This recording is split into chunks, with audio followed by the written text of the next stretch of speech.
خلیفہ ہارون رشید کے دور میں ایک بار بہت بڑا قحط پڑ گیا۔ اس قحط کے اثرات سمرقند سے لے کر بغداد تک اور کوفہ سے لے کر مراکش تک ظاہر ہونے لگے۔ ہارون رشید نے اس قحط سے نمٹنے کے لیے تمام تدابیریں آزما لیں۔ اس نے غلے کے گودام کھول دیے، ٹیکس معاف کر دیے، پوری سلطنت میں سرکاری لنگر خانے قائم کر دیے اور تمام امراء اور تاجروں کو متاثرین کی مدد کے لیے موبلائز کر دیا۔ لیکن اس کے باوجود عوام کے حالات ٹھیک نہ ہوئے۔ ایک رات ہارون رشید شدید ٹینشن میں تھا، اسے نیند نہیں آ رہی تھی۔ ٹینشن کے اس عالم میں اس نے اپنے وزیر اعظم یحییٰ بن خالد کو طلب کیا۔ یحییٰ بن خالد ہارون رشید کا استاد بھی تھا، اس نے بچپن سے بادشاہ کی تربیت کی تھی۔ ہارون رشید نے یحییٰ بن خالد سے کہا کہ کوئی ایسی کہانی، کوئی ایسی داستان سنائیں جسے سن کر مجھے قرار آ جائے۔ یحییٰ بن خالد مسکرایا اور عرض کیا، کسی جنگل میں ایک بندریا سفر کے لیے روانہ ہونے لگی۔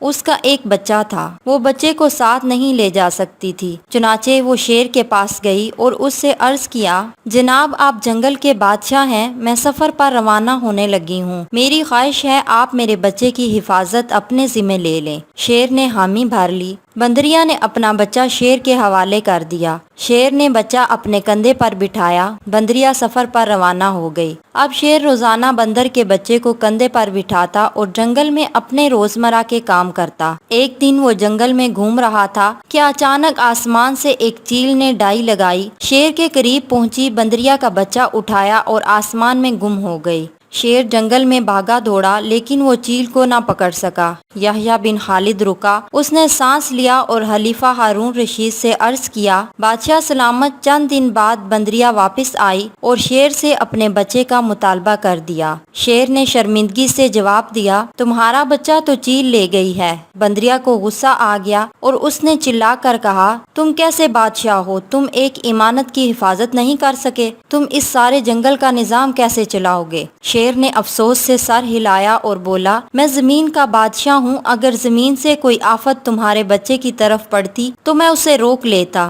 لیکن یہ آفت آسمان کی طرف سے اتری تھی اور آسمان کی آفتیں صرف اور صرف آسمان والا روک سکتا ہے۔ یہ کہانی سنانے کے بعد یحییٰ بن خالد نے ہارون رشید سے عرض کیا، بادشاہ سلامت، قحط کی یہ آفت بھی اگر زمین سے نکلی ہوتی تو آپ اسے روک لیتے، یہ آسمان کا عذاب ہے، اسے صرف اللہ تعالیٰ روک سکتا ہے، چنانچہ آپ اسے رکوانے کے لیے بادشاہ نہ بنے، فقیر بنے، یہ آفت رک جائے گی۔